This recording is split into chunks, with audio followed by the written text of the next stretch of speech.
This is a little different because being underwater, it takes away that extra ability to just walk out the door if something goes wrong. So I'd previously done a 14-day mission at the Mars Desert Research Station. Again, it's a simulation of a space mission, but you know in your head that if something really goes bad, I can just walk out the front door. Here, I can't walk out the front door because I'm underwater and we need to properly go up to the surface. We need to decompress to make sure that we don't get into any physical trouble as we get closer to the surface pressure. This is the living quarters at Jules Undersea Lab, where we've been for the last 4 days. You can see 2 bunks.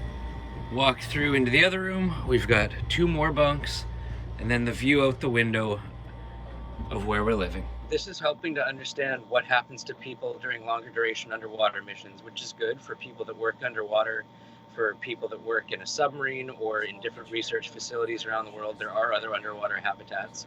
So when things start to go wrong, if you are monitoring your own physiology and physical signals, we've got some pretty good insights now into what's starting to happen to your body and what's normal and what probably isn't normal. That's also something that can be an analog to space travel. Again, if you're in a capsule, it's much like this one. I could be in space, but instead I'm underwater right now. And learning what's happening to your body in those situations, how your sleep patterns change, what happens to your heart rate, what happens to your brain function, all those things are really important to know if we ever want to keep people on the moon for a long term or eventually send people to Mars. The more we can learn now, the better.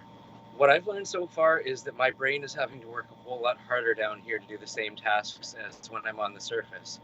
We did the first ever underwater EEG on this mission, and I was able to see that my brain was working a substantial amount harder down here to do the same tasks as when I was on the surface, which was really interesting. I'm not claustrophobic at all. I mean, the space is pretty small, but I feel comfortable in it. I've had no issues with panic attacks or anything like that.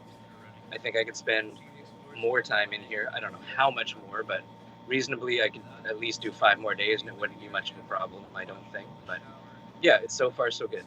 This mission's pretty unique in that we are carrying an Explorers Club flag.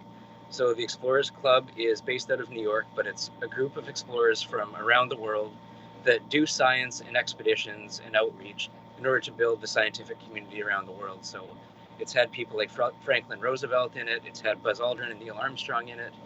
They've got roughly 400 missions in the history of the club have been flagged expeditions, and ours is one of them, which means they felt enough confidence in us that we're doing something new and exciting to give us one of their flags to take it with us. Those flags have been to the moon, they've been to the bottom of the ocean, they've been to the top of Mount Everest, so it's pretty exciting to have one along with us.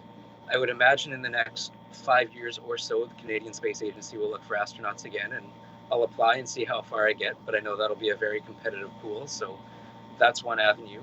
But I think another avenue that makes sense is the commercial side of things, whether it's Boeing or SpaceX or Virgin Galactic.